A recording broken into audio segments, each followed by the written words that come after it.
নমস্কাৰ, মই প্ৰাঞ্জল সন্দিকৈয়ে আপোনালোক সকলোকে মোৰ ইউটিউব চেনেল দ্য মিউজিঙলৈ পুনৰবাৰ স্বাগতম জনাইছোঁ।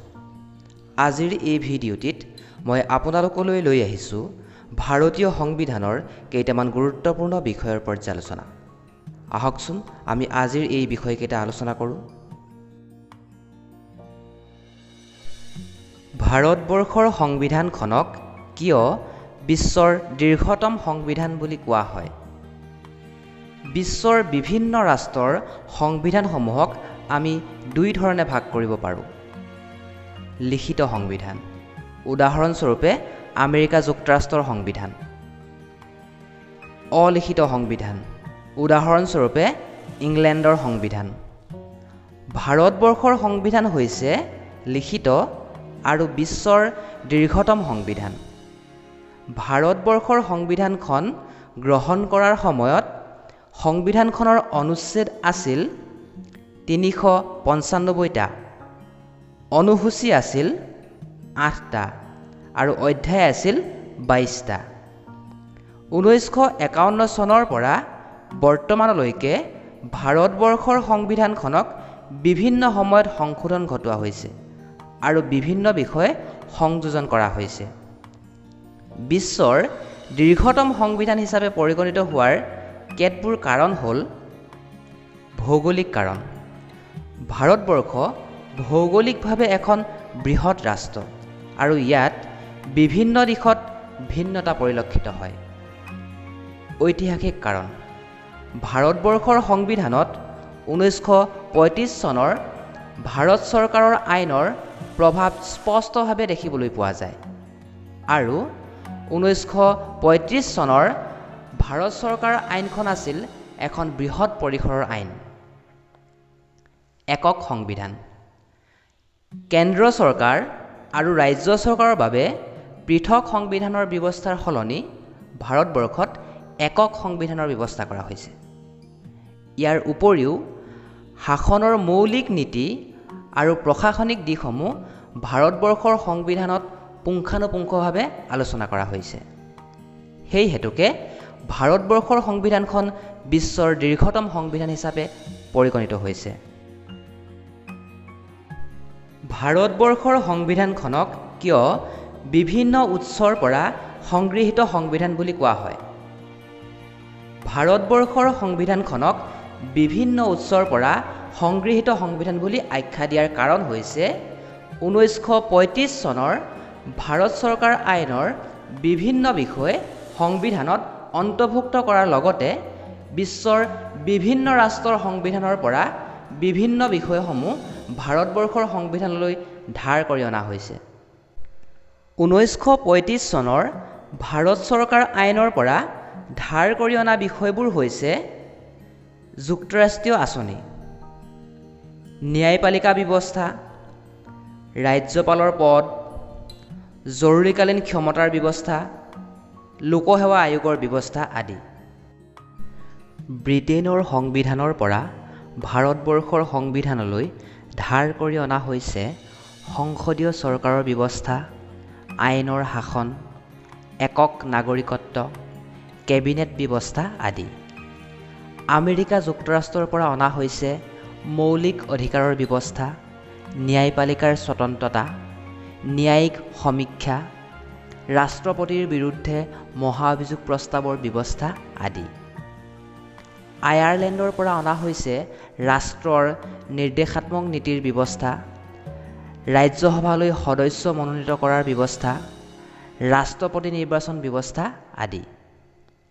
কানাডাৰ পৰা অনা হৈছে শক্তিশালী কেন্দ্ৰ চৰকাৰৰ ব্যৱস্থা, অৱশিষ্ট ক্ষমতা কেন্দ্ৰ চৰকাৰৰ হাতত থকাৰ ব্যৱস্থা আদি। অষ্ট্ৰেলিয়াৰ পৰা অনা হৈছে সমৱৰ্তী সূচীৰ ব্যৱস্থা, সংসদৰ যুটীয়া অধিৱেশনৰ ব্যৱস্থা। জাৰ্মানীৰ পৰা অনা হৈছে জৰুৰীকালীন অৱস্থাত মৌলিক অধিকাৰ বাতিলৰ ব্যৱস্থা। ৰাছিয়াৰ পৰা অনা হৈছে মৌলিক কৰ্তব্যৰ ব্যৱস্থা, ন্যায়ৰ ধাৰণা। ফ্ৰান্সৰ সংবিধানৰ পৰা অনা হৈছে ভাৰতবৰ্ষৰ সংবিধানৰ প্ৰস্তাৱনাত অন্তৰ্ভুক্ত গণৰাজ্য, স্বতন্ত্ৰতা, সমতা আৰু ভাতৃত্ববোধৰ ধাৰণা। ভাৰতবৰ্ষৰ সংসদ কেনেকৈ গঠিত হৈছে? ভাৰতবৰ্ষৰ সংসদ দুখন সদনৰ দ্বাৰা গঠিত হৈছে, লোকসভা আৰু ৰাজ্যসভা। লোকসভাৰ সদস্যৰ সংখ্যা হৈছে 545 জন আৰু ৰাজ্যসভাৰ সদস্যৰ সংখ্যা হৈছে 250 জন। যদিহে এংলো ইণ্ডিয়ান সম্প্ৰদায়ৰ পৰা কোনো ব্যক্তি লোকসভালৈ নিৰ্বাচিত নহয়, তেতিয়া ভাৰতবৰ্ষৰ ৰাষ্ট্ৰপতিয়ে লোকসভালৈ এংলো ইণ্ডিয়ান সম্প্ৰদায়ৰ পৰা 2জন ব্যক্তিক মনোনীত কৰে। ঠিক তেনেদৰে ভাৰতবৰ্ষৰ ৰাষ্ট্ৰপতিয়ে ৰাজ্যসভালৈ কলা, সাহিত্য, সংস্কৃতি, বিজ্ঞান, ক্ৰীড়া আদি বিষয়ত পাৰদৰ্শী 12জন ব্যক্তিক মনোনীত কৰিব পাৰে। লোকসভাৰ সদস্যসকলক জনসাধাৰণে প্ৰত্যক্ষভাৱে নিৰ্বাচিত কৰে, কিন্তু ৰাজ্যসভাৰ সদস্যসকলক জনসাধাৰণে পৰোক্ষভাৱেহে নিৰ্বাচিত কৰে। জনসাধাৰণে প্ৰত্যক্ষভাৱে নিৰ্বাচিত কৰি দিয়া ৰাজ্যিক বিধানসভাৰ সদস্য আৰু কেন্দ্ৰীয় শাসিত অঞ্চলৰ সদস্যসকলৰ মাজৰ পৰা ৰাজ্যসভালৈ সদস্য নিৰ্বাচিত কৰা হয়।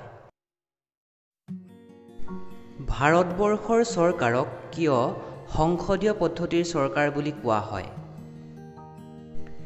সংসদীয় পদ্ধতিৰ চৰকাৰত কাৰ্যপালিকা আৰু আইনপালিকাৰ মাজত সহযোগিতা আৰু সহসম্বন্ধ থাকে। উদাহৰণস্বৰূপে ইংলেণ্ডৰ চৰকাৰ। কিন্তু ৰাষ্ট্ৰপতীয় চৰকাৰত কাৰ্যপালিকা আৰু আইনপালিকাৰ মাজত ক্ষমতাৰ পৃথকীকৰণ নীতি প্ৰচলিত থাকে। উদাহৰণস্বৰূপে আমেৰিকা যুক্তৰাষ্ট্ৰৰ চৰকাৰ। ভাৰতীয় চৰকাৰৰ বৈশিষ্ট্যবোৰ হৈছে প্ৰকৃত আৰু নামমাত্ৰ কাৰ্যপালিকাৰ ব্যৱস্থা, সংখ্যাগৰিষ্ঠতাৰ শাসন, কাৰ্যপালিকা আৰু আইনপালিকাৰ মাজত সহযোগিতা আৰু সহসম্বন্ধ, মন্ত্ৰীসকল আইনপালিকাৰো সদস্য। সংসদীয় ব্যৱস্থাটো ভাৰতবৰ্ষলৈ ব্ৰিটেইনৰ পৰা ধাৰ কৰি অনা হৈছে যদিও ভাৰতবৰ্ষৰ সংসদ ব্ৰিটেইনৰ সংসদৰ দৰে সাৰ্বভৌম নহয়। সংসদীয় পদ্ধতিৰ চৰকাৰক ৱেষ্টমিনিষ্টাৰ মডেল বুলিও কোৱা হয়। এককেন্দ্ৰিক চৰকাৰৰ বৈশিষ্ট্যৰ সৈতে ভাৰতবৰ্ষক এখন যুক্তৰাষ্ট্ৰ বুলি কোৱা হয়, কাৰণ ভাৰতবৰ্ষৰ চৰকাৰ ব্যৱস্থাত এককেন্দ্ৰিক আৰু যুক্তৰাষ্ট্ৰীয় দুয়োবিধ চৰকাৰৰে বৈশিষ্ট্য পৰিলক্ষিত হয়। ভাৰতবৰ্ষৰ চৰকাৰৰ এককেন্দ্ৰিক বৈশিষ্ট্যবোৰ হৈছে শক্তিশালী কেন্দ্ৰ চৰকাৰ, একক সংবিধানৰ ব্যৱস্থা, একক নাগৰিকত্ব, ৰাজ্যপালৰ নিযুক্তিৰ ব্যৱস্থা আৰু সৰ্বভাৰতীয় সেৱাৰ ব্যৱস্থা। ভাৰতীয় চৰকাৰৰ যুক্তৰাষ্ট্ৰীয় বৈশিষ্ট্যবোৰ হৈছে 2 ধৰণৰ চৰকাৰ, লিখিত সংবিধান, সংবিধানৰ সৰ্বোচ্চতা আৰু স্বাধীন ন্যায়পালিকাৰ ব্যৱস্থা। ভাৰতবৰ্ষৰ সংবিধানৰ 1 নং অনুচ্ছেদত ভাৰতবৰ্ষক ৰাজ্যসমূহৰ সংঘ বুলি অভিহিত কৰিছে। কে.চি. হুৱেৰৰ মতে ভাৰতবৰ্ষ এখন অৰ্ধ যুক্তৰাষ্ট্ৰ। মৰিছ জোনছে ভাৰতবৰ্ষৰ যুক্তৰাষ্ট্ৰক বাৰ্গেইনিং ফেডাৰেলিজিম বুলি কৈছে। গ্ৰেনভিল অষ্টিনে ভাৰতবৰ্ষৰ যুক্তৰাষ্ট্ৰক কোঅপাৰেটিভ ফেডাৰেলিজিম বুলি কৈছে। ভাৰতবৰ্ষৰ সংবিধানৰ মৌলিক অধিকাৰবোৰ কি কি? বৰ্তমান সময়ত ভাৰতবৰ্ষৰ সংবিধানত 6 প্ৰকাৰৰ মৌলিক অধিকাৰ সন্নিৱিষ্ট আছে। সংবিধানৰ 3য় অধ্যায়ত 12 নং অনুচ্ছেদৰ পৰা 35 নং অনুচ্ছেদলৈ মৌলিক অধিকাৰসমূহ সন্নিৱিষ্ট কৰা হৈছে। ৰচনাকালতে ভাৰতবৰ্ষৰ সংবিধানত 7 প্ৰকাৰৰ মৌলিক অধিকাৰ সন্নিৱিষ্ট কৰা হৈছিল। 44তম সংবিধান সংশোধনীৰ জৰিয়তে সম্পত্তিৰ অধিকাৰক মৌলিক অধিকাৰৰ পৰা বাতিল কৰি সংবিধানৰে 300A নং অনুচ্ছেদত এক আইনগত অধিকাৰ হিচাপে সন্নিৱিষ্ট কৰে। 6 প্ৰকাৰৰ মৌলিক অধিকাৰবোৰ হৈছে সমতাৰ অধিকাৰ। সমতাৰ অধিকাৰক ভাৰতবৰ্ষৰ সংবিধানৰ 14 নং অনুচ্ছেদৰ পৰা 18 নং অনুচ্ছেদলৈ সন্নিৱিষ্ট কৰা হৈছে। স্বাধীনতাৰ অধিকাৰ। স্বাধীনতাৰ অধিকাৰক 19 নং অনুচ্ছেদৰ পৰা 22 নং অনুচ্ছেদলৈ সন্নিৱিষ্ট কৰিছে। স্বতন্ত্ৰতা আৰু জীয়াই থকাৰ অধিকাৰ 21 নং অনুচ্ছেদত অন্তৰ্ভুক্ত কৰা আছে। প্ৰাথমিক শিক্ষা লাভৰ অধিকাৰ ভাৰতবৰ্ষৰ সংবিধানৰ 21A নং অনুচ্ছেদত সন্নিৱিষ্ট কৰিছে।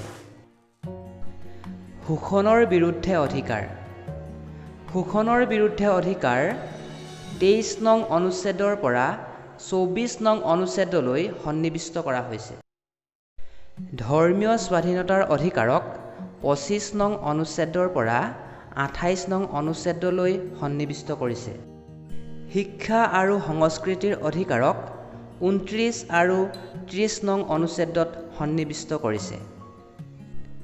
সাংবিধানিক প্ৰতিকাৰৰ অধিকাৰক 32 নং অনুচ্ছেদত অন্তৰ্ভুক্ত কৰিছে। এই 6 প্ৰকাৰৰ মৌলিক অধিকাৰ সৰ্ব হ'লে আমি ভাৰতবৰ্ষৰ উচ্চতম ন্যায়ালয়ৰ কাষ চাপিব পাৰোঁ।